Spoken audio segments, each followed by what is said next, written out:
Hello विद्यार्थियों, तो आज के इस सेशन में मैं आप सभी को यहाँ पर जो है फिजिक्स के टोटल 100 जो है ऑब्जेक्टिव क्वेश्चंस आपको सॉल्व कराने वाला हूँ। यहाँ पर जो ऑब्जेक्टिव क्वेश्चन लिए गए हैं ये स्पेशल जो है यूपी और बिहार बोर्ड को जो है टारगेट किया जाएगा। और इतना ही नहीं, यहाँ पर आज मैं जितने भी क्वेश्चंस कराऊंगा यानी कि पूरे 100 क्वेश्चंस के जो है आपको पीडीएफ बिल्कुल कंप्लीटली फ्री मिलने वाली है। वो आप सभी को इसी वीडियो में मिल जाएगी, तो वीडियो को आपको ध्यान से देखना है सभी को। मैं इसी वीडियो के बीच में जो है सभी को पूरी पीडीएफ कंप्लीटली फ्री में डाउनलोड करके भी बताऊंगा। कहीं पर 1 रुपया आपको पे नहीं करना है, ना ही कोर्स ज्वाइन करने की जरूरत है। सभी लोग जो है फ्री में डाउनलोड कर पाएंगे। बस आप सभी लोगों को सपोर्ट करने के लिए हमारे चैनल को सब्सक्राइब करना है और नोटिफिकेशन बेल ऑन कर लेना है, ताकि क्लासेस का नोटिफिकेशन जो आप सभी के पास पहुंचता रहेगा। तो यहाँ पर मैंने जो क्वेश्चन लिए हैं ये लास्ट 10 ईयर में जो सबसे अधिक रिपीट हुए हैं या जिनके आने के चांसेस सबसे ज्यादा हैं, वही क्वेश्चन मैंने यहाँ पर लिए हैं। तो देखिए, जो बिहार बोर्ड के विद्यार्थी हैं उनको तो ऑब्जेक्टिव काफी मात्रा में तैयार करना है। इसके अलावा यूपी बोर्ड में केवल 6 ही ऑब्जेक्टिव आते हैं। तो यहाँ पर जो आपको 100 ऑब्जेक्टिव दिए जा रहे हैं ये फिजिक्स के पहले पार्ट के हैं, ये ध्यान रखिएगा सभी लोग, ठीक है। सेकंड पार्ट के 100 ऑब्जेक्टिव का वीडियो जो है आपको वो नेक्स्ट डे प्रोवाइड किया जाएगा, ठीक है। इसलिए चैनल को सब्सक्राइब करके नोटिफिकेशन बेल जरूर ऑन करके रखिएगा। और इतना ही नहीं, यूपी बोर्ड के विद्यार्थी ये 100 में कुछ ऐसे क्वेश्चंस मिलेंगे जो उनके सिलेबस में नहीं है, वो मैं बता दूंगा पढ़ाते समय, ठीक है। लेकिन बिहार बोर्ड के विद्यार्थियों को पूरे 100 के 100 ऑब्जेक्टिव जो है वो अच्छे से तैयार करना है। देखिए, मैं आपको पीडीएफ दूंगा, तो पीडीएफ में अगर कहीं पर कोई न्यूमेरिकल वगैरह होगा तो उसका कंप्लीट सॉल्यूशन भी आपको पीडीएफ में मिल जाएगा। यहाँ पर मैं आपको रिवीजन के तौर पर सभी ऑब्जेक्टिव और उसके विकल्प जो है वो सही से बताते चल रहा हूँ, ताकि आपका रिवीजन भी हो जाए और तैयारी भी हो जाए। अब इतना ज्यादा डिटेल में पढ़ाने की जरूरत आपको नहीं है, ठीक है। बाकी पीडीएफ कैसे मिलेगी पूरा कंप्लीट में डाउनलोड करके बताऊंगा, ठीक है, ताकि कहीं पर भी कोई दिक्कत ना आए आपको डाउनलोड करने में। बस आपको ध्यान से देखना है। देखिए, पहला क्वेश्चन यहाँ पर क्या है कि स्थिर विद्युतीय क्षेत्र होता है। जो स्थिर विद्युतीय क्षेत्र होता है वो क्या होता है, संरक्षी, असंरक्षी या फिर इन दोनों में से कोई भी। तो याद रखिएगा, स्थिर विद्युतीय क्षेत्र जो होता है आपका वो संरक्षी होता है। हमेशा कैसा होता है, संरक्षी होता है। तो ये याद रखिएगा। तो यहाँ पर इसका पहला विकल्प जो है आपका सही है। पीडीएफ भी आपको कंप्लीटली इसी तरह से मिलेगी, वहां पर आपको सभी क्वेश्चंस का कंप्लीट सॉल्यूशन भी दिया जाएगा। अगर कोई न्यूमेरिकल इसकी जगह पर आता है तो न्यूमेरिकल का मैंने कंप्लीट सॉल्यूशन भी पीडीएफ में प्रोवाइड कर दिया, ताकि बाद में अगर कहीं पर कोई दिक्कत है तो आपको न्यूमेरिकल समझने में समस्या ना हो सभी लोग, ठीक है। तो अगर मैं आप सभी लोगों के लिए इतनी मेहनत कर रहा हूं तो आप सभी लोगों को केवल और केवल सपोर्ट करना है। बस चैनल को सब्सक्राइब करके रखना है और नोटिफिकेशन बेल ऑन करके रखना है, ठीक है। पीडीएफ कैसे डाउनलोड करनी है बस अभी मैं कुछ क्वेश्चंस आपको बताऊंगा, उसके बाद मैं आपको पीडीएफ डाउनलोड करके भी बताऊंगा, ठीक है। तो ध्यान रखिएगा। चलिए, इसके बाद देखिए अगला क्वेश्चन क्या कह रहा है कि इनमें से कौन सी राशि है जो अदिश है। आवेश दिया गया है आपको, धारिता दी गई है, विभव दिया गया है या फिर उपयुक्त सभी। तो याद रखिएगा यहाँ पर ये सभी की सभी अदिश राशियां हैं। अदिश राशियों के बारे में तो आप लोग जानते हैं, जिनमें केवल और केवल परिमाण होता है, उनमें दिशा की कोई जरूरत नहीं होती, वो सभी आपकी अदिश राशियां कहलाती हैं। तो आवेश हो गया, धारिता हो गई, विभव हो गई, ये सब की सब जो है अदिश राशियां हैं। तो इसका विकल्प नंबर डी आपका यहाँ पर जो है वो सही होगा, ये ध्यान रखिएगा। के बाद आ जाइए, अगला क्वेश्चन कह रहा है कि किसी बिंदु पर विद्युत क्षेत्र की तीव्रता। अब विद्युत क्षेत्र की तीव्रता तो आप सभी लोग जानते हैं कि बल और आवेश का जो अनुपात होता है, या फिर बोल सकते हैं यहाँ पर जो है एकांक धनात्मक आवेश पर जो है आरोपित होने वाला जो विद्युत बल होता है वही आपकी विद्युत क्षेत्र की तीव्रता कहलाती है। तो E बराबर एफ अपान क्यू, जो इसका विकल्प नंबर बी दिया गया है आपका, ये सही होगा। E बराबर एफ अपान क्यू, ये तो आप सभी को रटा हुआ होना चाहिए बिल्कुल। बल बटे आवेश, ये जो है आपका विद्युत क्षेत्र की तीव्रता कहलाएगा। तो ये आप लोग ध्यान रखिएगा। इसके अलावा आ जाइए, कह रहा है आवेश का पृष्ठ घनत्व। अब अगर मैं आवेश के पृष्ठ घनत्व की बात करूं तो क्या होता है, सिग्मा बराबर क्यू अपान ए। इसके अलावा अगर मैं बात करूं, जैसे कि यहाँ पर पृष्ठ घनत्व की बात हुई है, तो यहाँ पर सिग्मा बराबर आवेश बटे क्षेत्रफल की बात हुई। कभी कभी रेखीय आवेश घनत्व पूछा जाएगा, तो जब रेखीय आवेश घनत्व की बात होगी तो रेखीय आवेश घनत्व में Q बाई एल होता है। अगर आयतन आवेश घनत्व की बात होगी तो Q बाई V होता है। तो ये ध्यान रखिएगा, ये आयतन आवेश घनत्व, ये रेखीय आवेश घनत्व, और जब पृष्ठ आवेश घनत्व की बात होगी तो यहाँ पर Q अपान A होता है, बटे में क्षेत्रफल होता है, ठीक है। तो ये ध्यान रखिएगा आप लोग। तो यहाँ पर इसका पहला विकल्प जो है आपका ये सही हो जाएगा। इसके बाद आ जाइए, अगला क्वेश्चन क्या कह रहा है कि कूलाम नियम का सदिश रूप होता है। तो कूलाम नियम का सदिश रूप तो सभी को रटा हुआ होना चाहिए बिल्कुल। देखिए यहाँ पर जो है ये आपको लिखा गया है, मैं अगर इसको सही तरीके से लिखूं तो आप इस तरह से बता सकते हैं, सदिश F बराबर 1/4 पाई एप्सिलॉन नॉट इतना दिया गया है। ठीक है, इसके अलावा यहाँ पर दिया गया है Q1 Q2 और फिर दिया गया है सदिश R, यहाँ पर हो जाएगा सदिश R और बट्टे में हो जाएगा सदिश R की पावर 3। इस तरीके से आप यहाँ पर जो है कूलाम नियम का सदिश रूप लिख सकते हैं। तो ये ध्यान रखिएगा आप लोग, ठीक है, इस तरीके से इसको आप यहाँ पर लिख सकते हैं। ये हो जाएगा कूलाम नियम का सदिश रूप। इसके बाद आ जाइए, अगला कह रहा है कि निम्नलिखित में से कौन इलेक्ट्रॉन पर आवेश के लिए सही है। इलेक्ट्रॉन का आवेश सभी लोग जानते हैं 1.6 × 10⁻19 कूलाम, लेकिन अगर मैं पूरा मान बताऊं तो इसका पूरा मान होता है 1.6 × 02 भी होता है। ठीक है, लेकिन ज्यादातर हम लोग जो यूज करते हैं मान वो केवल 1.6 × 10⁻19 ये यूज करते हैं। ये ध्यान रखिएगा। ठीक है, ये पूरा कंप्लीट मान दिया गया है यहाँ पर। तो इसमें पावर आपको देखनी है, यहाँ पर -16 है, यहाँ पर -19, -17, -18, तो ये 18, 17, 16 तो हो ही नहीं सकते। इसका मतलब यहाँ पर जो इसका विकल्प नंबर बी दिया गया है आपका, ये सही हो जाएगा, क्योंकि यहाँ पर जो है 10⁻19 कूलाम दिया गया है। तो ये ध्यान रखिएगा आप लोग। ठीक है, इस तरीके से। इसके बाद आ जाइए अगला क्वेश्चन। अब अगला क्वेश्चन दिया गया है कि विद्युत क्षेत्र का एसआई मात्रक होता है। अगर मैं विद्युत क्षेत्र की बात करूं तो आप सभी लोग जानते हैं कि विद्युत क्षेत्र की तीव्रता E बराबर F/Q। तो F का मात्रक क्या होता है? न्यूटन। आवेश का मात्रक क्या होता है? कूलाम। तो क्या बनेगा? न्यूटन प्रति कूलाम। अब आप देखिए यहाँ पर न्यूटन प्रति कूलाम आपको किस में दिया गया है? विकल्प नंबर बी में। तो यहाँ पर जो है इसका विकल्प नंबर बी जो न्यूटन प्रति कूलाम दिया गया है ये आपका सही हो जाएगा। इसीलिए मैंने बताया था कि फॉर्मूले आप सभी लोग जरूर तैयार करके रखिएगा। ठीक है, देखिए फॉर्मूले की फ्री पीडीएफ मैंने प्रोवाइड की है। अगर नहीं मिली है तो आज मैं अभी जब इसकी पीडीएफ प्रोवाइड करूंगा तो फॉर्मूले की पीडीएफ भी अगर आप चाहें तो डाउनलोड कर लीजिएगा। ठीक है, अभी मैं आपको बता दूंगा पूरा। चलिए इसके बाद देखिए यहाँ पर कह रहा है कि दो आवेश, देखिए वीडियो को स्किप मत करिएगा, वीडियो को छोड़ करके मत जाइएगा। ठीक है, पूरा पीडीएफ मैंने बोला है तो कंप्लीटली सभी को पीडीएफ आपको इसी वीडियो में प्रोवाइड कर दी जाएगी। ये ध्यान रखिएगा पूरे 100 क्वेश्चंस की। ठीक है, तो वीडियो को छोड़कर मत जाइएगा बस। अगर पीडीएफ किसी को ना मिले, कहीं पर डाउनलोड करने में समस्या आए तो आप लोग वीडियो को अनसब्सक्राइब करके चले जाइएगा। ये ध्यान रखिएगा, यानी कि मुझे पीडीएफ आज आप सभी को प्रोवाइड करके ही जाना है और डाउनलोड पूरा प्रोसेस में बता के जाऊंगा ताकि दिक्कत भी ना आए। ठीक है, तो यहाँ पर कह रहा है कि दो आवेश कैपिटल Q को मिलाने वाली रेखा के बीच एक आवेश Q जो है ये रखा जाए तो आवेशों की इस व्यवस्था में संतुलन के लिए Q का मान। अब इसको मैंने पूरा कंप्लीटली सॉल्व भी कराया है। ये वैसे तो यहाँ पर मैंने पीडीएफ में भी ध्यान दीजिए, यहाँ पर आपको इसका आंसर बता दिया गया -Q/4। अब ये आंसर आया कैसे? अगर मैं इसकी बात करूं तो इसके लिए मैंने पूरा कंप्लीट सॉल्यूशन यहाँ पर दे रखा है। देखिए, ठीक है, पूरा एक एक स्टेप बाई यहाँ पर मैंने सॉल्यूशन इसका दिया है। कूलाम के नियम का इसमें यूज किया गया है, तो कूलाम के नियम का लगाएंगे यूज। तो सबसे पहले यहाँ पर कैपिटल Q और Q के बीच लगेगा बल, फिर कैपिटल Q और स्मॉल q के बीच के बल, तो यहाँ पर F1 और F2 दोनों लागू होंगे। अब संतुलन के लिए यहाँ पर क्या होगा? F1 और F2 दोनों बराबर होंगे, लेकिन ध्यान रखिएगा परिमाण में तो समान होंगे, यानी कि F1 बराबर -F2 आप यहाँ पर यूज करेंगे। तो इसका मान जो है यहाँ पर आप माइनस में यूज करेंगे। ठीक है, तो ये मान आपका जब सॉल्व करेंगे तो Q बराबर -Q/4 आ जाएगा। तो इस तरह से आपको ये विकल्प मिलेगा। ठीक है, तो इस पीडीएफ में मैंने जितने भी क्वेश्चन हैं उनको कंप्लीटली सॉल्व भी किया है, गणनों के न्यूमेरिकल है। ठीक है, ताकि आपको रिवीजन करने में कोई दिक्कत ना आए। ठीक है, अभी मैं यहाँ पर सॉल्व नहीं करवा रहा हूँ क्योंकि मैं आपको पता है कि मैंने पूरे कंप्लीट सॉल्व करा रखे हैं। यहाँ पर मैं आप सभी को केवल एक बार रिवाइज करवा रहा हूँ। ठीक है, पीडीएफ दे दूंगा तो कहीं पर कोई दिक्कत आएगी तो ध्यान रखिएगा। ये ध्यान रखिएगा पीडीएफ में हो सकता है यहाँ पर माइनस छूटा हुआ हो। ठीक है, तो ये ध्यान रखेंगे आप लोग, इतना हो जाएगा।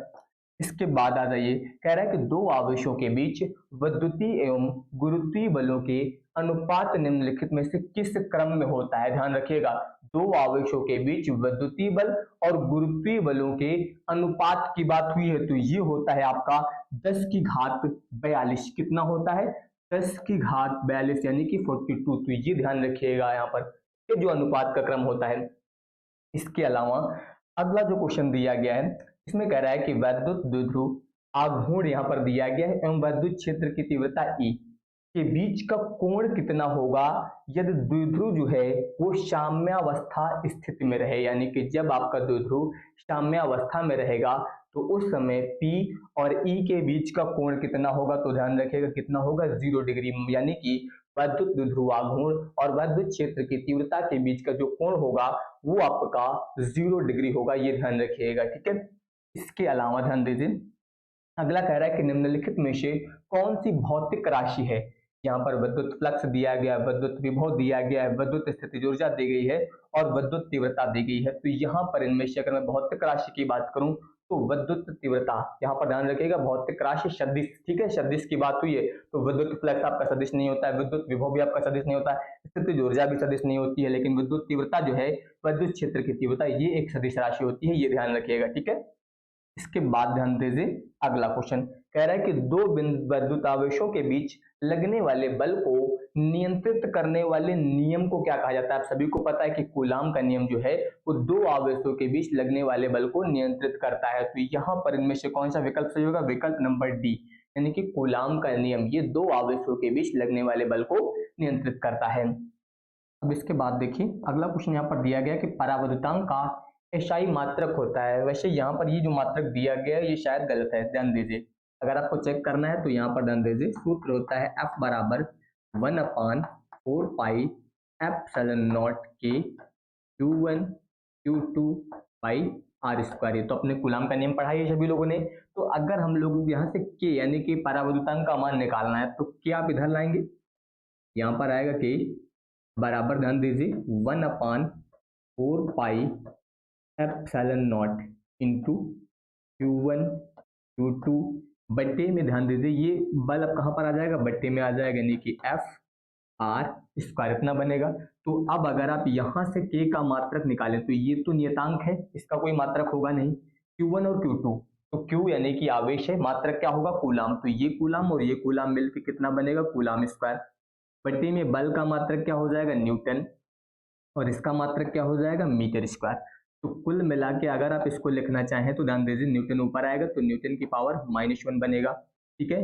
कूलाम स्क्वायर आपको पहले से दिया गया है और मीटर जब ऊपर आएगा तो इसको आप लिख सकते हैं मीटर की पावर -2। तो ये यहाँ पर जो है इसका मात्रक आएगा, लेकिन यहाँ पर ध्यान दीजिए ये आंसर में आपको गलत दिया गया है। यहाँ पर जो है कूलाम वाला मान आपका प्लस में होगा और इसके अलावा न्यूटन वाला मान जो है वो माइनस में और मीटर वाला भी मान माइनस में होगा। तो इस तरीके से आप ज्ञात कर सकते हैं, ये ध्यान दीजिएगा, ये आपका ऑब्जेक्टिव गलत है। वैसे पीडीएफ में मैं आपको करेक्ट करके प्रोवाइड करूंगा, ठीक है, ये हो जाएगा।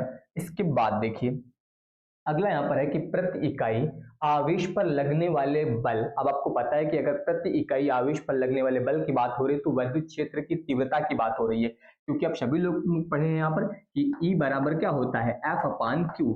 तो यहाँ पर आवेश पहले ही इकाई मान लिया गया, तो क्या बताया गया कि प्रति इकाई आवेश पर लगने वाला बल जो है इसको क्या बोलेंगे, इसको विद्युत क्षेत्र की तीव्रता बोलेंगे। तो यहाँ पर इसका जो विकल्प नंबर सी है विद्युत क्षेत्र की तीव्रता, तो यहाँ पर ये आपका सही होगा, ठीक है।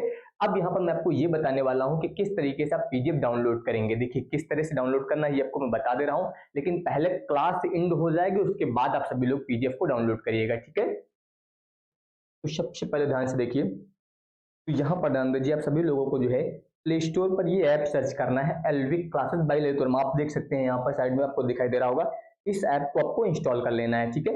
इंस्टॉल करने के बाद जब आप इस ऐप को जो है यहाँ पर ओपन करेंगे तो ओपन करने पर ध्यान दीजिए इस तरह से आपको स्क्रीन शो होगी और यहाँ पर ये जो है आपका ऐप ओपन हो जाएगा। अब इसमें ध्यान दीजिए यहाँ पर एक ऑप्शन आपको दिख रहा है क्लास 12 का, ठीक है, ऊपर ही जो यहाँ पर मेन्यू दिए गए इसमें सबसे ऊपर जो पहला ऑप्शन मिलेगा आपको वीडियो के बाद वो क्लास 12 का है। आपको सीधे इस क्लास 12 वाले ऑप्शन पर क्लिक कर देना है। जब आप इस पर क्लिक करेंगे तो एक न्यू पेज ओपन होगा। अब आप इस पेज में ध्यान दीजिए, यहाँ पर आपको formula notes, important board, PDF, books वगैरह आप यहाँ से डाउनलोड कर सकते हैं। तो आपको यहाँ पर अगर फॉर्मूला नोट चाहिए तो ऊपर वाले ऑप्शन पर क्लिक करिएगा, लेकिन जो यहाँ पर अभी क्लास हो रही है इसके लिए आपको क्लिक करना है इंपॉर्टेंट बोर्ड पीडीएफ। इस पर आप जैसे ही क्लिक करेंगे तो यहाँ पर एक न्यू पेज ओपन हो जाएगा, ठीक है। और यहाँ पर दिया गया है 100 PYQ यूपी बिहार बोर्ड के लिए, ठीक है। बस आपको इस पर क्लिक कर देना है। जैसे आप इस पर क्लिक करेंगे आप देख सकते हैं यहाँ पर जो है डाउनलोड पीडीएफ नाउ इसका एक ऑप्शन आ जाएगा। तुरंत आपको यहाँ पर जो है डाउनलोड पीडीएफ नाउ पर क्लिक कर देना है। जैसे ही आप इस पर क्लिक करेंगे आपकी पीडीएफ जो है वो बैकग्राउंड में डाउनलोड हो जाएगी आपके मोबाइल में, ठीक है। फिर आपको यहाँ पर देख सकते हैं आपके स्क्रीन में ऊपर भी शो हो जाएगा, या फिर आप डाउनलोड मैनेजर में जाकर जो है इस पीडीएफ को ओपन कर सकते हैं। आप देख सकते हैं यहाँ पर जो आपको इस तरह से पीडीएफ मिल जाएगी। इसमें सभी कंप्लीट क्वेश्चंस के सॉल्यूशन जो आपको वो दिए गए हैं। तो ये अब आपको क्लास के बाद जो है इसको डाउनलोड कर लेना है सभी को, ठीक है। चलिए अब इसके बाद देखिए यहाँ पर अगला क्वेश्चन यहाँ पर कह रहा है कि आवेश पर परिणामीकरण दर्शाता है। तो आवेश पर जो परिणामीकरण है ये क्या दर्शाता है कि जो आवेश है वो एक इलेक्ट्रॉन पर आवेश का जो है एक अंश है, ये जो है संभव नहीं है, ये ध्यान रखिएगा। तो इसका जो विकल्प नंबर ए होगा आपका, ये यहाँ पर जो है इसमें सही होगा। देखिए ये चीजें आपको याद करनी पड़ेंगी, तो मैं आपको रिवाइज करवा रहा हूँ, ये ध्यान रखिएगा। मैं बहुत डिटेल में आपको यहाँ पर नहीं बता रहा हूँ सभी चीजें, ठीक है।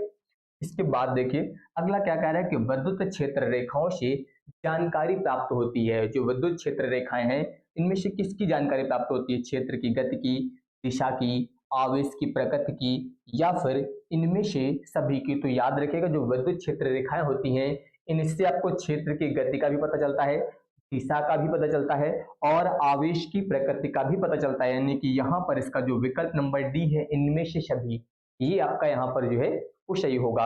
इसके अलावा अगर मैं बात करूं तो यहाँ पर दिया गया है आपका कि आवेश का रेखीय घनत्व का मात्रक होता है।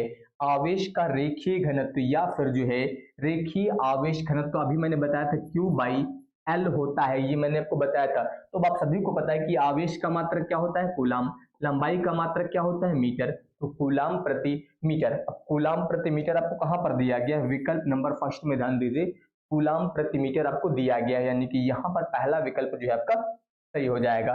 फिर कह रहा है कि विद्युत क्षेत्र की तीव्रता का विमीय सूत्र। विमीय सूत्र मैंने ज्ञात करना आप सभी को बता रखा है कि अगर आपको फॉर्मूला याद है तो विमीय सूत्र ज्ञात कर सकते हैं, ये ध्यान रखिएगा। तो रटने की कोशिश बिल्कुल मत करिएगा। विद्युत क्षेत्र की तीव्रता की अगर मैं बात करूं तो ml t की पावर -3 और a की पावर -1, ये जो है आपका विद्युत क्षेत्र की तीव्रता का विमीय सूत्र हो जाएगा, ठीक है। तो ये मैंने ज्ञात करना बता रखा है, तो आप लोग बिल्कुल भी यहाँ पर रटने की कोशिश मत करिएगा, ठीक है। अगला क्या कह रहा है कि 1 फैरेड जो है ये बराबर होता है। तो 1 फैरेड आपका किसके बराबर होता है? 1 कूलाम वोल्ट इनवर्स, यानी कि इसका जो विकल्प नंबर बी है ये आपका यहाँ पर जो है इसमें सही हो जाएगा। तो ये ध्यान रखिएगा, ठीक है। इसके बाद आ जाइए अगले क्वेश्चन पर। अगला क्वेश्चन कह रहा है कि एक समांतर पट्टिका संधारित्र की धारिता के लिए निम्नलिखित में से कौन सा सही है? तो रटा हुआ होना चाहिए क्योंकि इसका डेरिवेशन सबसे ज्यादा पूछा जाता है। समांतर प्लेट संधारित्र की धारिता की अगर बात होगी तो epsilon not a upon D, ये आपका फॉर्मूला होता है, ठीक है। अगर माध्यम का परावर्तांक दिया गया है तो फिर आपका फॉर्मूला के epsilon not a upon D होता है। तो ये ध्यान रखिएगा यहाँ पर, ठीक है। इस तरीके से आपको ये फॉर्मूला यूज करना है। सबसे ज्यादा डेरिवेशन इसका पूछा जाता है, तो डेरिवेशन जरूर तैयार कर लीजिएगा इसका सभी लोग। के बाद अगला देखिए, अगला यहाँ पर क्या कह रहा है कि आवेशित संधारित्र पर संयोजक पट्टिका और संघनक पट्टिका के आवेशों का योग क्या होता है? तो अगर मैं संयोजक पट्टिका और संघनक पट्टिका की बात करूं तो इनका योग हमेशा शून्य होता है। क्या होता है? शून्य होता है। तो ये आप लोग याद रखेंगे इसके बारे में। इसके अलावा अब यहाँ पर देखिए क्या कह रहा है कि दो समान धारिता, सबसे पहले ध्यान दीजिए, तो समान धारिता पहले ही बता दिया गया सी वाले संधारित्र को समांतर क्रम में जोड़ा गया। तो समांतर क्रम का फॉर्मूला पता है सभी को, C1 + C2। तो जब दो जोड़ेंगे तो C + C मिलकर कितना आएगा? सीधे सीधे 2C आ जाएगा। तो वही आपको विकल्प में दिया गया 2C। यहाँ पर इसका जो पहला विकल्प है ये आपका सही हो जाएगा। बहुत ही सिंपल सा न्यूमेरिकल दिया गया आपको। इसके अलावा देखिए, अब यहाँ पर देखिए आपको इसमें धारिता दी गई है, C1 का मान, C2 का मान दिया गया है। कह रहा है कि दो संधारित्रों को श्रेणी क्रम में जोड़ा जाता है और उनके सिरों के बीच 1200 वोल्ट का विभवांतर आरोपित किया जाता है। तो यहाँ पर 2 माइक्रोफैरड वाले संधारित्र के सिरों के बीच विभवांतर क्या होगा? इसीलिए मैंने बताया था कि जब मैं पीडीएफ प्रोवाइड करूंगा तो न्यूमेरिकल कंप्लीटली सॉल्यूशन के साथ मिलेगा। देखिए इसका आंसर तो 800 आ रहा है, लेकिन कैसे आया? इसके लिए आपको यहाँ पर कंप्लीट सॉल्यूशन दिया गया। सबसे पहले अगर आपको पता है कुल धारिता निकालना है तो श्रेणी क्रम के लिए 1/C1 + 1/C2 यूज होगा। यहाँ पर आप इनके मान रख के धारिता निकाल सकते हैं पहले तो, ठीक है। तो यहाँ से आपको धारिता निकालनी है, ये आपको धारिता का मान मिलेगा। इसके बाद श्रेणी क्रम में अगर विभवांतर की बात करें हम लोग तो V1/V2 बराबर C2/C1 होता है। यहाँ से हम लोग मान रख के क्या निकालेंगे? विभवांतर निकालेंगे, यानी कि V1 का मान। और जब V1 का मान यहाँ से आएगा तो आप देख सकते हैं तो सॉल्व करने पर, अब सॉल्व आप किसी भी तरीके से कर सकते हैं, कैलकुलेशन आपको अपने आप से करना है, ठीक है। तो कैलकुलेशन कभी रटना नहीं रहता, ये ध्यान रखिएगा। इसका आंसर कितना आएगा? 800। तो यहाँ पर इसका कंप्लीट सॉल्यूशन आपको दिया गया है इसमें, ठीक है। मैं यहाँ पर सॉल्व नहीं करवा रहा हूँ क्योंकि मैं यहाँ पर जल्दी से जल्दी रिवीजन करवाना चाहता हूँ, ठीक है। तो ये आपका 800 आ जाएगा। लेकिन अगर ध्यान रखिएगा, मान लीजिए कहीं पर कोई डाउट रह जाता है, पीडीएफ में कोई चीज नहीं समझ में आती, तो कमेंट करिएगा, ठीक है, मैं उसको कोशिश करूंगा दोबारा से सॉल्व करवाने की, ठीक है। चलिए अगले क्वेश्चन पे आ जाइए। क्या कह रहा है कि तीन संधारित्र जिनमें प्रत्येक की धारिता सी है श्रेणी क्रम में जोड़े गए हैं। अब ध्यान दीजिए, तीन संधारित्र हैं, अभी मैंने बताया था श्रेणी क्रम के लिए क्या फॉर्मूला यूज करते हैं, 1/c बराबर C1 C2 और C3। तीन है तो 1/c डैश बराबर, ध्यान दीजिए क्या कहा गया, तीन संधारित्र जिनमें प्रत्येक की धारिता सी है, मतलब सभी का मान सी है, तो अगर आप सी रख देंगे तो प्लस 1/c 1/c। तो अब ध्यान दीजिए 1/c डैश बराबर सभी के हर बराबर है, तो लाशा सी आ जाएगा, ये 1 2 3 3/c, ये किसका मान है 1/c डैश का, तो अगर c डैश निकालेंगे तो ये पलट जाएगा c/3। तो अब ध्यान दीजिए c/3 आपको दिया गया यहाँ पर विकल्प नंबर c/3। तो इस तरीके से यहाँ पर श्रेणी क्रम में जोड़े गए थे, तो इस तरीके से आपको यहाँ पर सॉल्व कर लेना है। बस समांतर और श्रेणी में फॉर्मूले में गड़बड़ी मत करना, बस ये ध्यान रखिएगा सभी लोग, ठीक है। तो इस तरीके से आप इसको सॉल्व कर लेंगे। इसके बाद देखिए अगला दिया गया कि यदि 100 वोल्ट तक आवेशित करने पर एक संधारित्र की संचित ऊर्जा कितनी है, 1 जूल, तो संधारित्र की धारिता क्या होगी। देखिए इसको किस प्रकार से सॉल्व किया गया है, यहाँ पर ध्यान दीजिए। सबसे पहले संधारित्र की संचित ऊर्जा का अगर सूत्र बात करें तो ये होता है U बराबर हाफ सी वी स्क्वायर, ये सभी लोग जानते हैं, ठीक है। अब ऊर्जा का मान आपको दिया गया है 1 जूल, विभव आपको दिया गया है 100 वोल्ट। तो अब आपको यहाँ पर देखिए U का मान पता है, V का मान पता है, तो इससे आप C का मान निकाल पाएंगे कि नहीं इस फार्मूले से, तो वही यहाँ पर किया गया है। इसमें देखिए यहाँ पर हम लोगों ने जो है वीवीसी और सी का मान हम लोगों को निकालना है, यू का मान हम लोगों ने रख दिया और इसके अलावा वी का मान रख दिया। जब इसको आप सॉल्व करेंगे तो सॉल्व करने पर यहाँ पर सी का जो मान आएगा वो लगभग जो है 2 × 10⁻⁴ फैराड आ जाएगा। तो अब आप यहाँ पर आप चेक कर सकते हैं, इसमें विकल्प नंबर बी जो दिया गया आपका ये सही हो जाएगा, ठीक है। तो इस तरीके से आप यहाँ पर इसको सॉल्व भी कर सकते हैं, ये हो जाएगा। इसके बाद आ जाइए अगले क्वेश्चन पर। अगला देखिए, अब ये क्वेश्चन देखिए, 64 समरूप बूंदे जिनमें प्रत्येक की धारिता 5 माइक्रोफैरड है मिलकर एक बड़ी बूंद बनाते हैं, तो बड़ी बूंद की धारिता क्या होगी। वैसे तो यहाँ पर दे दिया गया 20 माइक्रोफैरड, लेकिन जब बड़ी बूंद की धारिता की बात होगी तो अब ध्यान दीजिए कैसे ज्ञात करना है कि किस तरह समझिएगा इसके। सबसे पहले जब समान आकार की बूंदें जो है मिलकर एक बड़ी बूंद बनाती हैं, तो यहाँ पर जो उसकी त्रिज्या होंगी, जो छोटी बूंदें थी उनकी त्रिज्या और धारिता सी जो है इसमें क्या संबंध होगा। तो नई बूंद की जो त्रिज्या होगी वो फॉर्मूला बनेगा R1 गुणे घनमूल n। घनमूल का मतलब यहाँ पर ध्यान दीजिए घनमूल का यूज किया गया, वर्गमूल नहीं यूज हुआ है।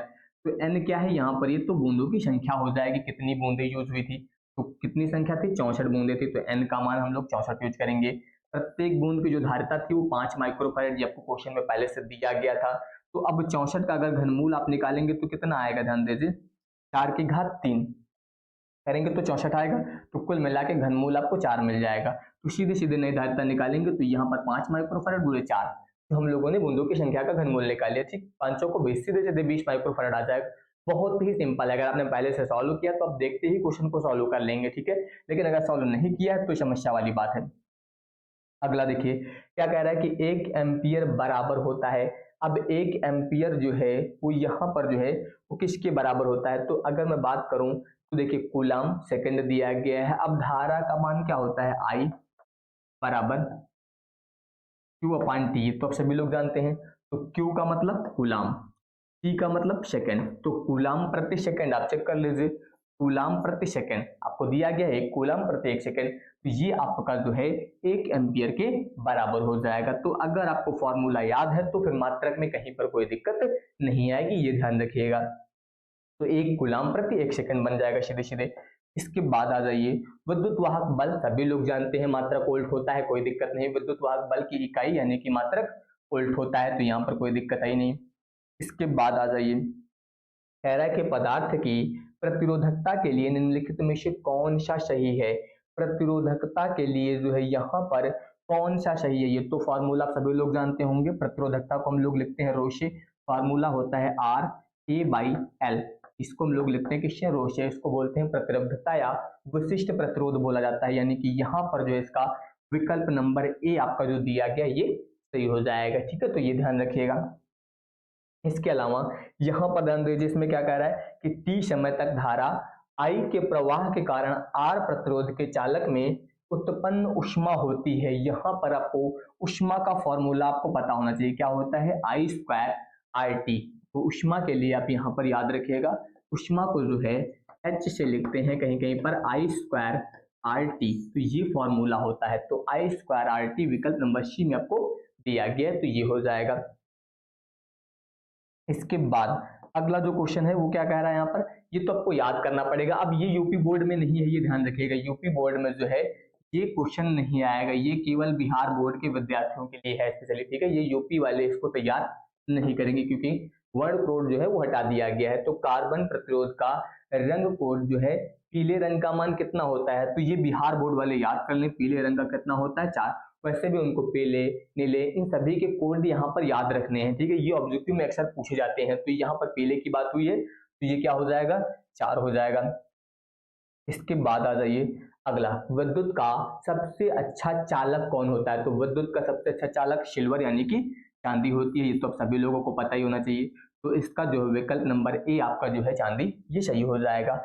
इसके बाद आ जाइए अगला, कह रहा है कि प्रतिरोधों के समांतर क्रम में निम्नलिखित में से कौन सी राशि जो है वो समान रहती है। इसकी बात हुई है समांतर क्रम की, किसके, प्रतिरोध के। तो जब प्रतिरोध समांतर क्रम में होते हैं तो इसमें हमेशा विभवांतर जो होता है आपका, ये याद रखिएगा, समान रहता है। विभवांतर क्या है, ये समान रहता है, इसमें कोई परिवर्तन यहाँ पर नहीं होता है। तो ये आप लोग ध्यान रखिएगा। तो इसका विकल्प नंबर ए जो था विभवांतर, ये आपका यहाँ पर सही होगा। इसके बाद देखिए, एक वोल्ट जो है वो बराबर होता है, यहाँ पर इन चारों में से एक वोल्ट जो है वो किसके बराबर होता है, ये आपको बताना है। तो एक वोल्ट जो होता है आपका, ये जूल कूलाम इनवर्स, या फिर अगर मैं बात करूं तो इसको आप ऐसा लिख सकते हैं कि एक वोल्ट बराबर होता है 1 जूल प्रति एक कूलाम। तो इस तरीके से आप इसको लिख सकते हैं, 1 वोल्ट बराबर जूल प्रति कूलाम, या फिर चाहे तो जूल कूलाम ऊपर जाएगा तो कूलाम की पावर -1 बन जाएगा। तो जूल कूलाम इनवर्स आप ऐसा भी लिख सकते हैं, ये ध्यान रखिएगा इसको, ठीक है। तो ये हो जाएगा। इसके बाद आ जाइए, अब फिर ध्यान दीजिए, कार्बन प्रतिरोध का कलर कोड में लाल रंग का मान, ये भी यूपी बोर्ड को विद्यार्थियों को तैयार नहीं करना है, ये केवल बिहार बोर्ड के लिए है। तो लाल रंग का जो कोड होता है वो कितना होता है, 2। अभी मैंने पीले का बताया था कितना होता है, 4। लाल रंग का कितना होता है, 2। के बाद आ जाइए अगला, अगला यहाँ पर कह रहा है कि स्थिर विभवांतर पर किसी विद्युत परिपथ का जो प्रतिरोध है, अगर ये आधा कर दिया जाए तो उत्पन्न ऊष्मा का मान। अब देखिए विकल्प में तो आपको 2 गुना बता दिया गया, लेकिन ये क्यों है इसको समझिए। देखिए दुगुना कैसे होगा, जूल का नियम आप लोग जानते हैं कि H बराबर होता है V square T by R, ये फॉर्मूला पढ़ चुके हैं, जहां पर H क्या है, उत्पन्न ऊष्मा होती है, V क्या है, विभवांतर होता है, R क्या है, प्रतिरोध है, और T यहाँ पर क्या होता है, कि समय होता है। तो ये आप लोगों ने ऊष्मा का सूत्र पढ़ा है। तो अब अगर हम लोग बात करें तो मूल स्थिति में जो उत्पन्न ऊष्मा होती है वो यहाँ पर अगर हम लोग बात करें H1 का मान निकालेंगे तो प्रतिरोध R1 हो जाएगा। नई स्थिति में जब ज्ञात करेंगे, यहाँ पर जब प्रतिरोध क्या कर दिया गया, आधा कर दिया गया। पहले ही बताया गया क्वेश्चन में कि जब प्रतिरोध आधा करता है तो वही R2 का मान हम लोगों ने क्या कर दिया, पहले वाले का आधा प्रतिरोध कर दिया। अब जब उसमें ज्ञात करेंगे तो जहां पर हम लोगों ने R2 का मान रखा है उसकी जगह पे कितना लिखेंगे, R1/2, और जब R1/2 रख देंगे तो 2 पलट के ऊपर आ जाएगा, तो ये मान इतना बनेगा। अब यहाँ पर H2 जब H1 दोनों के अनुपात की गणना करेंगे तो इनका जो अनुपात आएगा, इससे ये पता चलेगा कि जो ऊष्मा थी वो यहाँ पर पहले के 2 गुनी हो जाएगी। तो इस तरीके से आप यहाँ पर इसको सॉल्व करेंगे। तो ये ध्यान रखिएगा, तो ये याद करने से नहीं होगा, ये आपको समझना पड़ेगा, क्योंकि पेपर में जब भी इस तरह का क्वेश्चन आएगा तो अगर आपने पहले से क्वेश्चन में प्रैक्टिस कर रखी है तब तो आप डायरेक्ट बता लेंगे। क्योंकि ये ध्यान रखना है कि प्रतिरोध आधा किया गया, कभी कभी प्रतिरोध को 2 गुना करके भी पूछा सकता है, ठीक है, प्रतिरोध को 1/3 किया जा सकता है। तो ये चीजें ध्यान रखिएगा कि प्रतिरोध को आधा किया गया है यहाँ पर या फिर 1/3 किया गया है, ठीक है। तो ये ध्यान रखेंगे आप लोग। अब इसके बाद देखिए क्वेश्चन नंबर 37, यहाँ पर क्या कह रहा है कि एक तार में 1 एम्पीयर धारा प्रवाहित हो रही है, यदि इलेक्ट्रॉन का आवेश 1.6×10⁻19 कूलाम हो तो प्रति सेकंड तार में प्रवाहित इलेक्ट्रॉनों की संख्या। वैसे तो आपको यहाँ पर विकल्प में दे दिया गया है संख्या, लेकिन निकालेंगे कैसे इसको ध्यान दीजिए। सबसे पहले 1 एम्पियर धारा का मान जो होता है वो 1 कूलम प्रति सेकंड के बराबर होता है, ये सभी लोग जानते हैं। और इलेक्ट्रॉनों की संख्या ज्ञात करने के लिए हम लोग सूत्र क्या यूज करेंगे, धारा गुणे समय और बटे में हो जाएगा इलेक्ट्रॉन का आवेश। तो धारा का मान 1 एम्पियर था, समय 1 सेकंड था, इलेक्ट्रॉन का आवेश 1.6 × 10⁻⁹, तो ये बट्टे में लिखा गया, ये ध्यान रखिएगा, ठीक है। यहाँ पर ये बट्टे में दिया गया है। तो अब यहाँ पर 1.6 से जब इसको आप 1 को भाग करेंगे तो लगभग ये मान आपको मिल जाएगा 6.25 पूरे 10⁻18 इलेक्ट्रॉन प्रति सेकंड। तो इस तरीके से आप यहाँ पर इसको सॉल्व करेंगे। तो वही यहाँ पर दिया गया है, इसका जो विकल्प नंबर बी आपका था ये यहाँ पर जो है वो सही हो जाएगा। इसके बाद देखिए अगला क्वेश्चन। अगला यहाँ पर क्या कह रहा है कि 60 वाट और 40 वाट के दो बल्ब यदि श्रेणी क्रम में जोड़े जाएं तो उनकी सम्मिलित शक्ति क्या होगी, एक 60 वाट और एक 40 वाट। वैसे तो यहाँ पर अगर मैं बात करूँ तो इसका जो विकल्प होगा वो 24 वाट सही हो जाएगा, लेकिन किस तरह से आएगा वो ध्यान दीजिए। पहला बल्ब जो था वो 60 वाट क्षमता थी, दूसरे बल्ब की 40 वाट थी। तो लाइन वोल्टेज हम लोगों ने यहाँ पर मान लिया कितना है, टोटल 220 वोल्ट। तो अगर यहाँ पर प्रतिरोध निकालें यानी कि R1 का मान पहले वाले से, तो V²/P1 हो जाएगा। तो V का मान मैंने पहले ही बता दिया 220 हम लोगों ने लिया है, तो 220 का स्क्वायर बटे 60 करेंगे तो लगभग ये मान आपको मिलेगा। फिर R2 ज्ञात करेंगे तो V2² बटे P2 यूज करेंगे, तो V का मान फिर 220 रखेंगे और P2 का मान कितना था 40 वाट, 40 रखेंगे तो भाग करेंगे तो लगभग ये आएगा। अब जब श्रेणी क्रम में कुल प्रतिरोध ज्ञात करेंगे तो R1 + R2 यूज करेंगे, दोनों मान हम लोग यहाँ पर ऐड करेंगे तो आपको ये मान जो है कुल प्रतिरोध मिल जाएगा।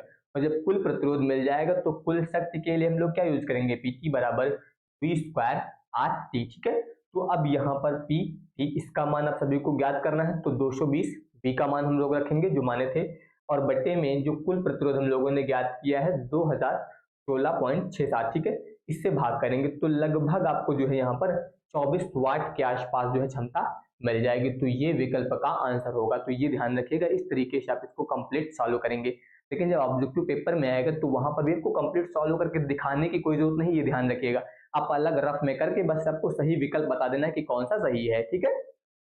अगला देखिए, अगला कह रहा है कि किसी चालक का विशिष्ट प्रतिरोध बढ़ता है, जो विशिष्ट प्रतिरोध है वो बढ़ता है तापमान बढ़ने से, अनुप्रस्थ काट का क्षेत्रफल बढ़ने से, लंबाई घटने से, या फिर अनुप्रस्थ काट का क्षेत्रफल घटने से। तो याद रखिएगा तापमान बढ़ने से जो है चालक का विशिष्ट प्रतिरोध जो है वो बढ़ जाता है, यानी कि यहाँ पर इसका विकल्प नंबर ए जो है आपका ये सही हो जाएगा तापमान बढ़ने पर, ठीक है। अगला देखिए, अगला क्वेश्चन यहाँ पर जो दिया गया है इसमें क्या कह रहा है, किसी चालक के संवहन वेग बोल सकते हैं या फिर इसे अनुगमन वेग भी बोल सकते हैं, ये ध्यान रखिएगा। कितना दिया गया है, Vd, ठीक है, इसको ऐसा लिखते हैं Vd, तथा आरोपित विद्युत क्षेत्र जो है E के बीच संबंध बताना है। यहाँ पर इनमें से जो है आपका कौन सा सही होगा, तो याद रखिएगा संबंध क्या होता है, Vd = E, यानी कि जो अनुगमन वेग होता है वो विद्युत क्षेत्र की तीव्रता के समानुपाती होता है, या फिर बोल सकते हैं उस पर निर्भर करता है, ठीक है। तो ये विकल्प आपका यहाँ पर सही हो जाएगा, यानी कि विकल्प नंबर बी। अगला देखिए, अगला क्या कह रहा है कि विद्युत हीटर में जिस तत्व का व्यवहार किया जाता है वो होता है, तो याद रखिएगा वो आपका होता है नाइक्रोम, यानी कि यहाँ पर इसका विकल्प नंबर डी जो है वो सही हो जाएगा। विद्युत हीटर में किसका प्रयोग किया जाता है, तो नाइक्रोम का। इसके अलावा शोषित विद्युत ऊर्जा, तो शोषित विद्युत ऊर्जा जो है ये यहाँ पर याद रखिएगा विभवांतर के वर्ग के समानुपाती होती है, यानी कि इसका जो विकल्प नंबर सी दिया गया है, शोषित विद्युत ऊर्जा हमेशा विभवांतर के वर्ग की समानुपाती होती है। तो ये पॉइंट आप लोग याद रखेंगे। इसके बाद देखिए अगला क्वेश्चन। अब यहाँ पर देखिए, जैसे कि मैं इस टॉपिक की बात करूँ तो ये टॉपिक आपका जो है यूपी बोर्ड में नहीं आता है, ठीक है, लेकिन बिहार बोर्ड में आएगा, ये ध्यान रखिएगा। तो यहाँ पर क्या कह रहा है कि यदि डेल्टा किसी जगह का नमन कोण है तो tan डेल्टा का व्यंजक होता है, तो फिर आपको tan डेल्टा का व्यंजक बताना है। यहाँ पर क्या होता है, अगर ये नमन कोण है तो फॉर्मूला क्या होता है, ध्यान दीजिए, ये दिया गया आपको, आप सभी को पता है tan डेल्टा बराबर BV/A पी एच। देखिए कहीं कहीं पर ऐसा भी मिल जाएगा तो कंफ्यूज मत होना, टेन डेल्टा बराबर वी बाई एच, ठीक है।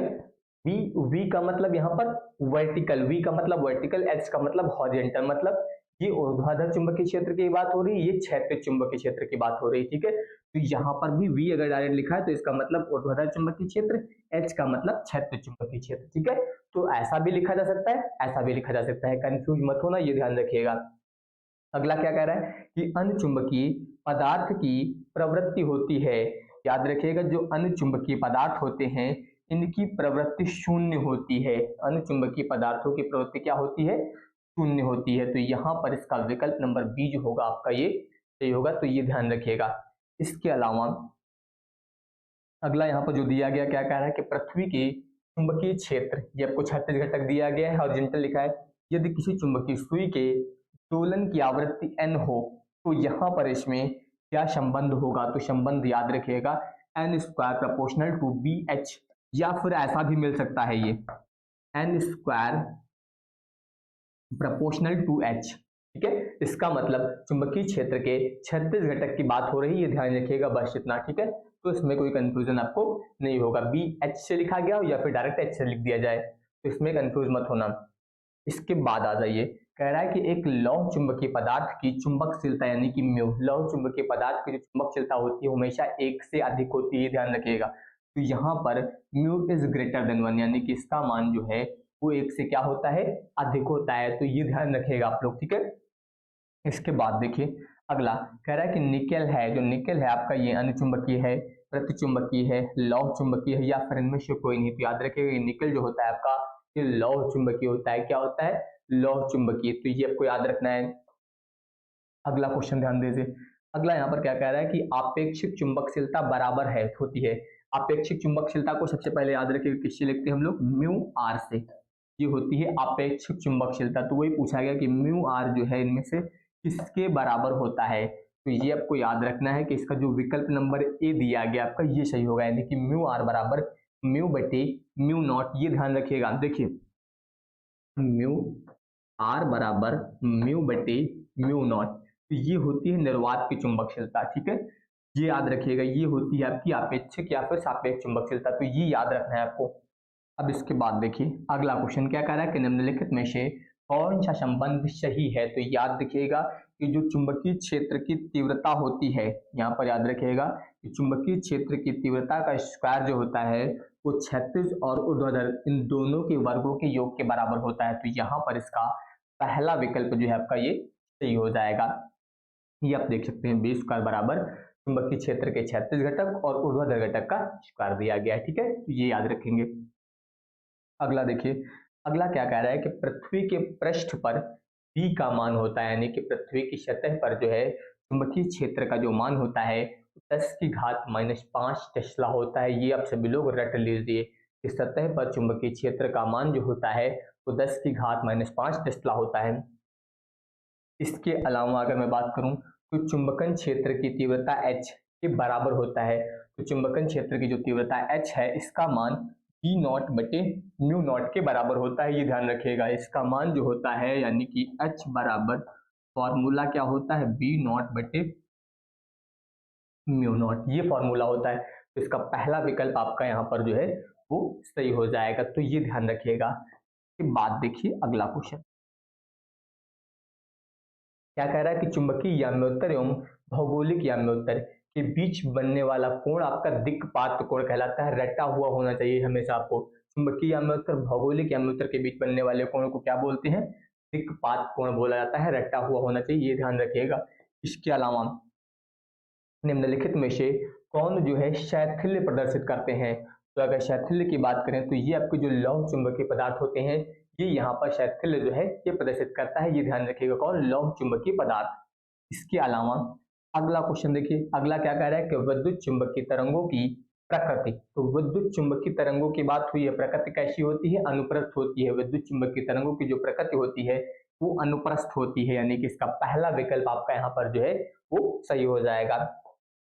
इसके अलावा निम्नलिखित में से कौन जो है विद्युत चुंबकीय तरंग नहीं है? प्रकाश तरंगे, एक्स किरणें, ध्वनि तरंगे और अवरक्त किरणें। तो याद रखिएगा यहाँ पर कि जो ध्वनि तरंगे होती हैं ये विद्युत चुंबक की तरंगे नहीं होती हैं। ये अब सभी लोग याद रखेंगे कि ध्वनि तरंगे जो है विद्युत चुंबक की तरंगे नहीं होती हैं। यहाँ पर दिया गया है कि half epsilon not E square के विमीय सूत्र के समतुल्य विमा की राशि है। इसके समतुल्य जो है इनमें से कौन सी विमा की राशि जो है, तो याद रखिएगा half epsilon not E square जो होता है वो बी स्क्वायर बटे 2 म्यू नॉट के बराबर होता है। ये आपको याद करना पड़ेगा, ठीक है। या फिर आपको अगर कैलकुलेशन करना आता तो बहुत अच्छी बात है, अगर आप गणना नहीं कर पाते तो रट लीजिए, ठीक है। इसका मान जो है वो बी स्क्वायर बटे 2 म्यू नॉट के बराबर होगा। इसके अलावा देखिए अगला कह रहा है कि चुंबकीय क्षेत्र बी और विद्युत क्षेत्र ई का जो अनुपात है इसका मात्रक क्या होगा। अब आपको यहाँ पर इसको सॉल्व करना आना चाहिए, सॉल्व करना नहीं आता तो कोई बात नहीं, ठीक है। ये याद रखिएगा कितना आएगा, मीटर सेकेंड इनवर्स। अगर मैं बात करूं तो यहाँ पर जो है मीटर सेकेंड इनवर्स दिया गया है। अब आपको यहाँ पर जो है बी का मात्रक पता होना चाहिए, ई का मात्रक पता होना चाहिए, दोनों के मान रख के उनको कैलकुलेट कर लीजिए। बाद में आपको मात्रक मान जो मिलेगा वो मीटर सेकेंड इनवर्स जो है यहाँ से मिल जाएगा। इसके बाद आ जाइए अगले क्वेश्चन पर। कह रहा है कि विद्युत चुंबकीय तरंग के संचरण की दिशा, जो विद्युत चुंबकीय तरंगें होती हैं इसके जो संचरण की दिशा होती है वो यहाँ पर ई क्रॉस बी के समांतर होती है, यानी कि विद्युत क्षेत्र की तीव्रता और चुंबकीय क्षेत्र तीव्रता की सदिश गुणन के समांतर होती है। तो ये ध्यान रखिएगा आप लोग यहाँ पर, ठीक है, ई क्रॉस बी के समांतर। अगला यहाँ पर क्या दिया गया है, अगला कह रहा है कि निम्नलिखित में से कौन सी किरणें विद्युत क्षेत्र द्वारा विक्षेपित नहीं होती हैं। कौन सी ऐसी किरणें हैं जो विद्युत क्षेत्र के द्वारा यहाँ पर विक्षेपित नहीं होती हैं। एक्स किरणें, गामा किरणें, अल्फा किरणें या फिर कैथोड किरणें। तो याद रखिएगा गामा किरणें जो है ये विद्युत क्षेत्र के द्वारा विक्षेपित नहीं होती हैं। कौन सी किरणें, गामा किरणें। अगला देखिए, अगला यहाँ पर दिया गया है, देखिए दो कथन दिए गए। पहला कह रहा है कि विद्युत चुंबकीय तरंगों की जो प्रकृति होती है वो अनुप्रस्थ होती है, तो सभी को पता है, सही है। अगला क्या कह रहा है कि विद्युत चुंबकीय तरंगों को ध्रुवित किया जा सकता है। तो विद्युत चुंबकीय तरंगे जो है इनको जो है यहाँ पर ध्रुवित किया जा सकता है, ये भी सही है। अब अगर हम लोग विकल्प की बात करें तो कह रहा है कि दोनों कथन सही है तथा कथन सेकंड जो है वो कथन फर्स्ट की व्याख्या कर सकता है। नहीं, ध्रुवित का इससे कोई संबंध नहीं, ठीक है। दूसरा दिया दोनों कथन सही है परंतु कथन सेकंड जो है वो कथन फर्स्ट की सही व्याख्या नहीं। ये सही है आपका, क्योंकि दोनों कथन तो सही है आपके, यानी कि बी, ये देख सकते हैं आप, दोनों कथन सही है लेकिन यहाँ पर जो कथन सेकंड है वो पहले कथन की व्याख्या नहीं है, ये ध्यान रखिएगा, ठीक है। इसके बाद आ जाइए अगला। अगला देखिए क्या कह रहा है कि निम्नलिखित में से कौन जो है वो निर्वात में विद्युत चुंबकीय तरंग की चाल के लिए सही है। विद्युत चुंबकीय तरंग की चाल रटा हुआ होना चाहिए सभी को, C बराबर 1/√μ नॉट बटे एप्सिलॉन नॉट। ये होता है आपका में फॉर्मूला, ठीक है। तो आप देख लीजिए 1/, ये आपका अंडर रूट दिया गया, ठीक है, म्यू नॉट एप्सिलॉन नॉट। तो यहाँ पर इसका विकल्प नंबर बी जो दिया गया आपका ये सही हो जाएगा। ये आप देख सकते हैं विकल्प नंबर बी यहाँ पर जो है इसका सही होगा।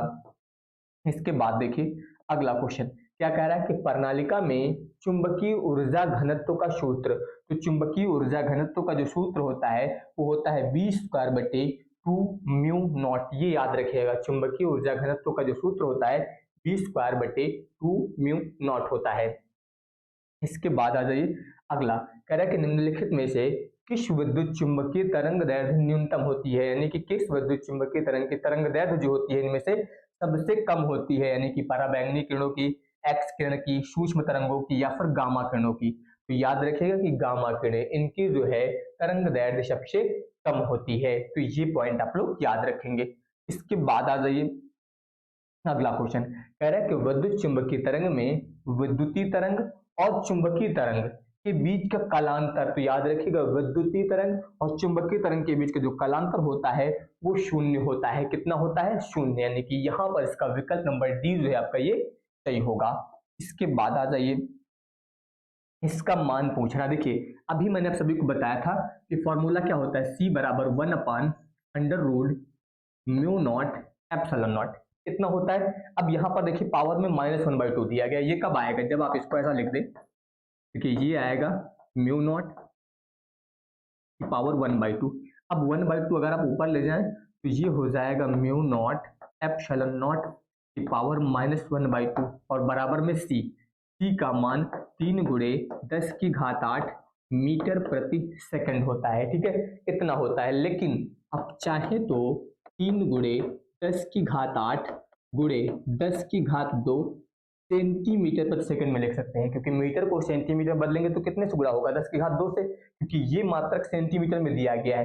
तो अब ध्यान दीजिए 8 और 2 मिलकर कितना हो जाएगा, पावर में 10 बनेगा, यानी कि 3 गुणे 10 की घात 10 सेंटीमीटर प्रति सेकंड।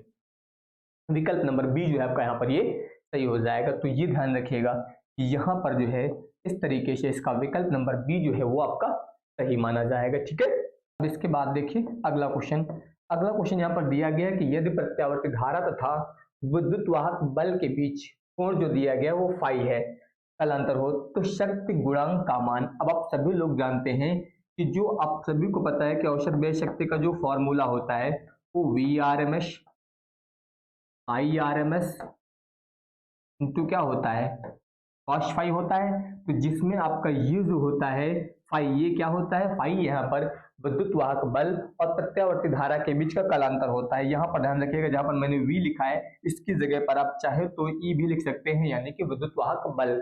ठीक है, विभवांतर या विद्युत वाहक बल का यूज कर सकते हैं। तो इन दोनों के बीच का कोण फाई होगा, और cos फाई यहाँ पर जो होता है ये आपका शक्ति गुणांक कहलाएगा। cos फाई की बात हो रही है, यानी कि इसका जो विकल्प नंबर डी दिया गया cos फाई, ये आपका सही होगा। तो ये ध्यान रखिएगा। ठीक है, कौन से फॉर्मूले से इसका मान आएगा।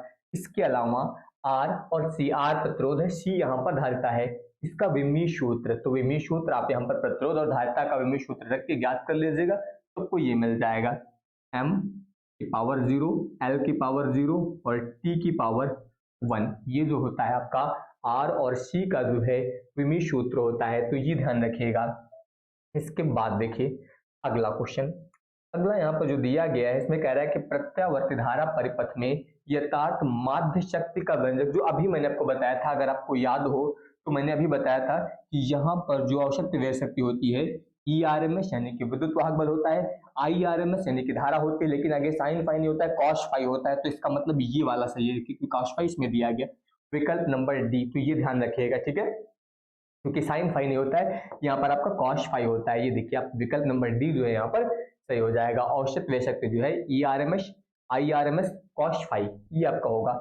इसके अलावा जो शक्ति गुणांक होता है किसके बराबर होता है, शक्ति गुणांक आप सभी को पता है कि ये प्रतिरोध और प्रतिबाधा के अनुपात के बराबर होता है, यानी कि R/Z के बराबर होगा।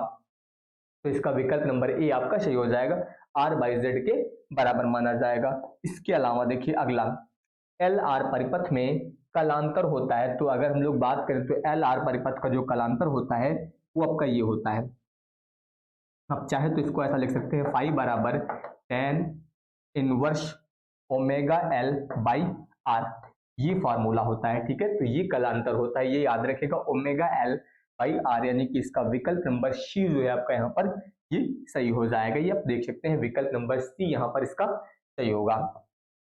इसके अलावा प्रेरणिक प्रतिघात की बात हुई है, तो प्रतिघात आप जानते हैं XL बराबर क्या होता है, ओमेगा L, और ओमेगा को आप लिख सकते हैं 2 पाई FL, इतना बन जाएगा।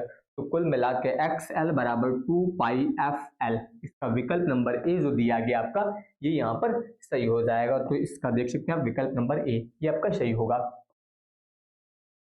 इसके बाद आ जाइए, दिष्ट धारा के लिए प्रेरणिक प्रतिघात होता है, किसकी बात हुई है, दिष्ट धारा की बात हुई है। तो याद रखिएगा, दिष्ट धारा के लिए हमेशा प्रेरणिक प्रतिघात जो होता है आपका वो 0 यानी कि 0 होता है। तो ये आपको याद रखना है। इसके अलावा किसी LCR परिपथ में अनुनाद की स्थिति में आरोपित वोल्टेज और धारा के बीच का कलांतर, याद रखिएगा किस स्थिति की बात हुई है, अनुनाद की स्थिति। तो अनुनाद की स्थिति में वोल्टेज और धारा के बीच का कलांतर हमेशा 0 यानी कि 0 डिग्री होता है। तो ये याद रखिएगा, अनुनाद स्थिति में वोल्टेज और धारा के बीच का कलांतर 0 होगा। इसके बाद देखिए अगला यहाँ पर लिखा है कि केवल धारिता युक्त, यानी कि ऐसा परिपथ जब केवल वहां पर संधारित्र जुड़ा हो तो प्रत्यावर्ती धारा परिपथ में धारा एवं वोल्टेज के बीच का कलांतर होता है। तो इस स्थिति में धारा और वोल्टेज के बीच का जो कलांतर होता है वो 90 डिग्री होता है। कब, जब परिपथ में केवल संधारित्र जुड़ा होता है उस स्थिति में। तो ये ध्यान रखिएगा। इसके बाद देखिए कह रहा है कि प्रतिबाधा का मात्रक, प्रतिबाधा सभी को पता है एक प्रकार का प्रतिरोध है। ठीक है, जो धारा के मार्ग में रुकावट उत्पन्न करता है। तो प्रतिरोध का मात्रक ओम, तो इसका मतलब प्रतिबाधा का मात्रक भी क्या होगा, ओम हो जाएगा। तो इसका पहला विकल्प यानी कि ओम यहाँ पर जो है वो सही होगा। इसके बाद देखिए अगला क्वेश्चन, अगला यहाँ पर कह रहा है कि एसी परिपथ में शक्ति केवल वह होती है, तो एसी का मतलब प्रत्यावर्ती धारा परिपथ की बात हो रही है, अल्टरनेटिंग करंट की, ठीक है। तो प्रत्यावर्ती परिपथ में केवल शक्ति किस में व्यय होती है, प्रतिरोध में व्यय होती है। तो ये याद रखिएगा प्रतिरोध में, यानी कि इसका जो पहला विकल्प है आपका ये सही हो जाएगा। इसके बाद देखिए अगला, अगला कह रहा है कि निम्नलिखित में से कौन एक संधारित्र द्वारा अवरुद्ध है। तो संधारित्र द्वारा अवरुद्ध यहाँ पर आपकी डीसी है, ये ध्यान रखिएगा, क्योंकि एसी जो है ये संधारित्र द्वारा रुकावट उत्पन्न नहीं होती है। तो यहाँ पर डीसी के मार्ग में जो है संधारित्र द्वारा अवरुद्ध उत्पन्न होता है, तो ये याद रखिएगा डीसी। इसके बाद देखिए कह रहा है विद्युत वाहक बल की विमा। अभी विद्युत वाहक बल का मैंने सभी को वो बताया था मात्रक यानी कि वोल्ट होता है। और विमी सूत्र की बात की जाए तो विमी सूत्र क्या होता है, ध्यान दीजिए, विमी सूत्र होता है m की पावर 1 l स्क्वायर t की पावर -3 और a की पावर -1। आप चाहे तो इसको ऐसा भी लिख सकते हैं m l स्क्वायर t की पावर -3। कभी कभी बिहार बोर्ड में a की जगह पे डायरेक्ट i लिख के आएगा, ये ध्यान रखिएगा। i का मतलब सीधे सीधे धारा लिख दी जाती है वहां पर, ठीक है। ए क्या है, एम्पियर यानी कि धारा के लिए विमी सूत्र, ठीक है। तो यहाँ पर बिहार बोर्ड में ज्यादातर ए की जगह पर आपको आई मिल जाएगा, तो कंफ्यूज मत होना, ठीक है, ये आप लोग याद रखिएगा। इसके बाद देखिए अगला क्वेश्चन, अगला यहाँ पर दिया गया है कि एम्पियर घंटा मात्रक होता है। तो एम्पियर घंटा जो होता है ये आपका आवेश का मात्रक होता है, ये याद रखिएगा। क्यों, क्योंकि अगर मैं बात करूं तो अब सभी को पता है यहाँ पर आवेश, आवेश बराबर क्या होता है, Q बराबर I इंटू टी, ये तो आप सभी लोग जानते हैं। अब धारा का मात्रक क्या होगा आपका, एम्पियर हो जाएगा। समय का मात्रक सेकंड या फिर हावर्स यानी कि घंटा यूज कर सकते हैं। तो एम्पियर घंटा किसका मात्रक हो जाएगा, आवेश का हो जाएगा, तो ये ध्यान रखिएगा।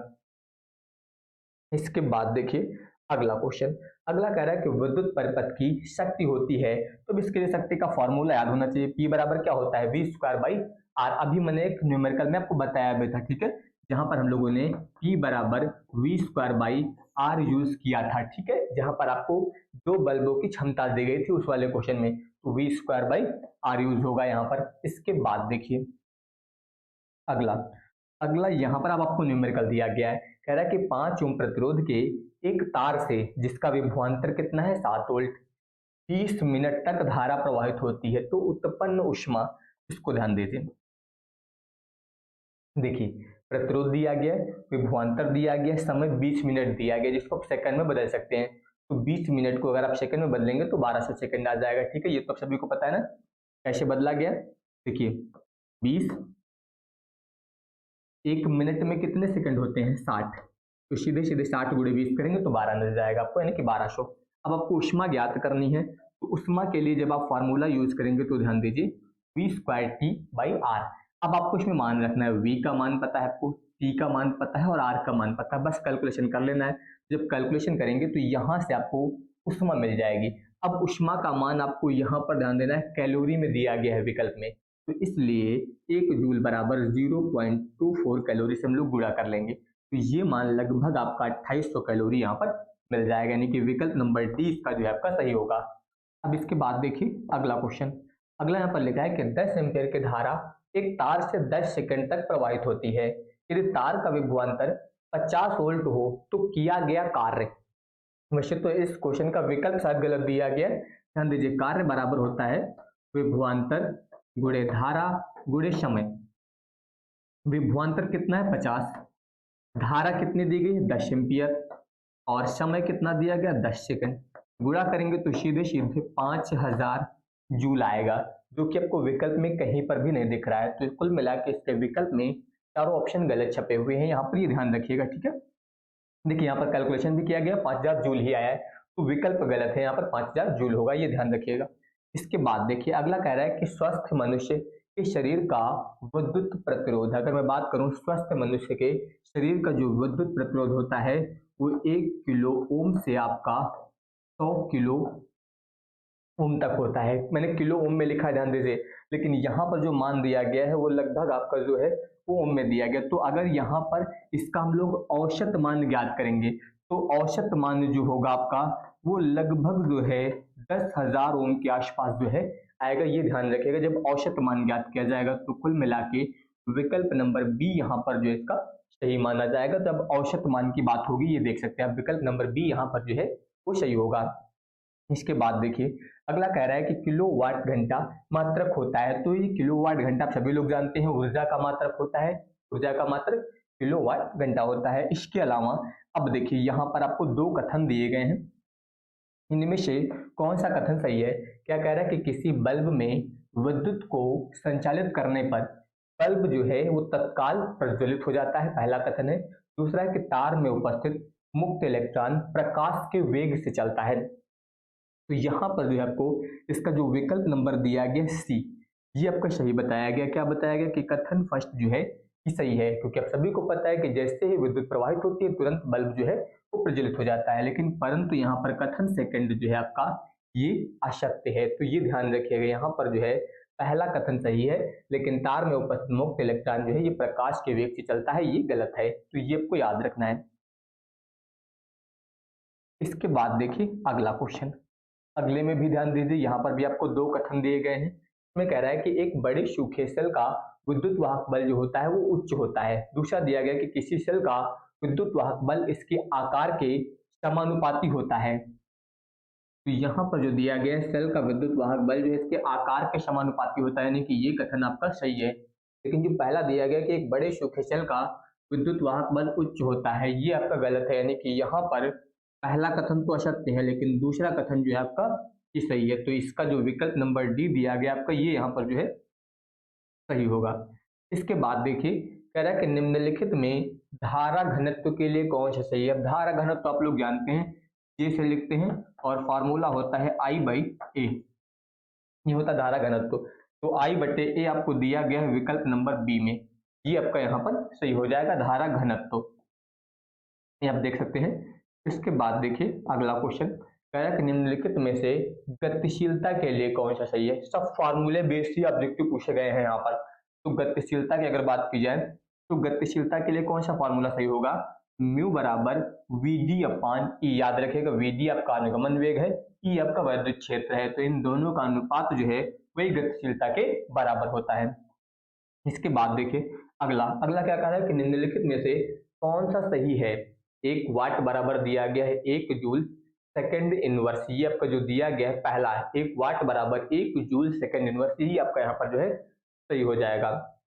इसके बाद देखिए कह रहा है कि नीले रंग के लिए कार्बन प्रतिरोध का कलर कोड, ये यूपी बोर्ड के विद्यार्थियों के लिए नहीं है, ठीक है, ये बिहार बोर्ड के लिए इंपॉर्टेंट है, ये ध्यान रखिएगा। तो नीले रंग के लिए कितना होता है 6, मैंने आपको 3 कलर बता दिए, पीले का मैंने बता दिया 4, ठीक है, लाल का मैंने बता दिया 2, और अब ये नीले का हो गया है आपका 6। इसके बाद देखिए ये अब आपका न्यूमेरिकल दिया गया है, प्रतिरोध कैपिटल आर और 2R को एक विद्युत परिपथ में श्रेणी क्रम में जोड़ा जाता है। तो R तथा 2R में क्रमशः ऊर्जा का अनुपात, पूरा कैलकुलेशन आपको पीडीएफ में मिल जाएगा इसका, आप देख सकते हैं यहाँ पर जो है पूरा कंप्लीट इसका जो है सॉल्यूशन दिया गया है। इनका अनुपात जो आएगा वो 1/2 आएगा, ये ध्यान रखिएगा, ठीक है, पीडीएफ में देखकर आप इसको चेक कर लीजिएगा। इसके बाद देखिए अगला क्या कह रहा है कि ट्रांसफार्मर के लिए निम्नलिखित में से कौन सा सही है। इनमें से जो है ट्रांसफार्मर के लिए कौन सा सही है। तो ट्रांसफार्मर के लिए आप लोग याद रखिएगा कि ये एसी वोल्टता को बढ़ाता है या फिर घटाता है, यानी कि इसका विकल्प नंबर डी यहाँ पर जो है ये आपका सही होगा। इसके बाद देखिए अगला कह रहा है कि अपचाई ट्रांसफार्मर में कौन सी राशि जो है वो घटती है। तो अपचाई ट्रांसफार्मर में जो आपका वोल्टेज है ये क्या होता है, ये घटता है, तो ये याद रखिएगा। के बाद देखिए अगला क्वेश्चन, अगले में कह रहा है कि किसी ऊंचाई ट्रांसफार्मर के प्राइमरी और सेकेंडरी यानी कि प्राथमिक और द्वितीयक कुंडली में क्रमशः N1 और N2 ये फेरों की संख्या दी गई है। तब याद रखिएगा इसमें जो कंडीशन सही होती है, यहाँ पर जो फेरों की संख्या होती है हमेशा द्वितीयक कुंडली में ज्यादा होती है इससे पहली कुंडली की अपेक्षा, तो ये याद रखिएगा। इसके बाद देखिए कह रहा है कि डायनेमो के कार्य का सिद्धांत आधारित होता है। तो डायनेमो का जो कार्य सिद्धांत है वो आपका विद्युत चुंबकीय प्रेरण पर आधारित होता है, यानी कि यहाँ पर इसका विकल्प नंबर बी जो दिया गया है विद्युत चुंबकीय प्रेरण, ये आपका सही होगा। इसके बाद देखिए अगला क्वेश्चन यहाँ पर कह रहा है कि ट्रांसफार्मर में परिणमन अनुपात बहुत इंपॉर्टेंट है, याद रखिएगा। परिणमन अनुपात जो होता है आपका ये VS/VP। VS का मतलब द्वितीयक कुंडली में विभवांतर और बटे प्राइमरी यानी कि प्राथमिक कुंडली में विभवांतर, इन दोनों का अनुपात जो होता है ये परिणामन अनुपात के बराबर होता है। तो यहाँ पर इसका पहला विकल्प आपका सही होगा। इसके बाद देखिए कह रहा है कि निम्नलिखित में से कौन जो है ऊंचाई ट्रांसफार्मर के लिए सही है। तो ऊंचाई ट्रांसफार्मर में याद रखेगा कि द्वितीय कुंडली में हमेशा विभव जो होता है वो प्राथमिक से ज्यादा होता है, ये याद रखेगा। वोल्टेज जो है वो द्वितीय कुंडली का ज्यादा होता है। इसके बाद देखिए अगला क्वेश्चन यहाँ कह रहा है कि एक ऊंचाई ट्रांसफार्मर की द्वितीय कुंडली में धारा का मान जो है वो प्राथमिक कुंडली की तुलना में होता है। तो याद रखिएगा कि धारा का मान जो होता है वो प्राथमिक कुंडली की तुलना में कम होता है। तो ये पॉइंट आपको यहाँ पर याद रखना है। तो आज मैंने आप सभी को यहाँ पर जो टोटल 100 ऑब्जेक्टिव क्वेश्चन जो है फिजिक्स के पहले पार्ट के जो है वो सॉल्व कराए हैं। इसकी पीडीएफ कैसे डाउनलोड करनी है ये भी मैंने आपको कंप्लीट बता दिया है। तो आप सभी लोग चैनल को सब्सक्राइब करके नोटिफिकेशन बेल ऑन कर लीजिए ताकि जब अगले पार्ट का वीडियो आएगा तो उसका नोटिफिकेशन आपके पास पहुंच जाएगा। धन्यवाद।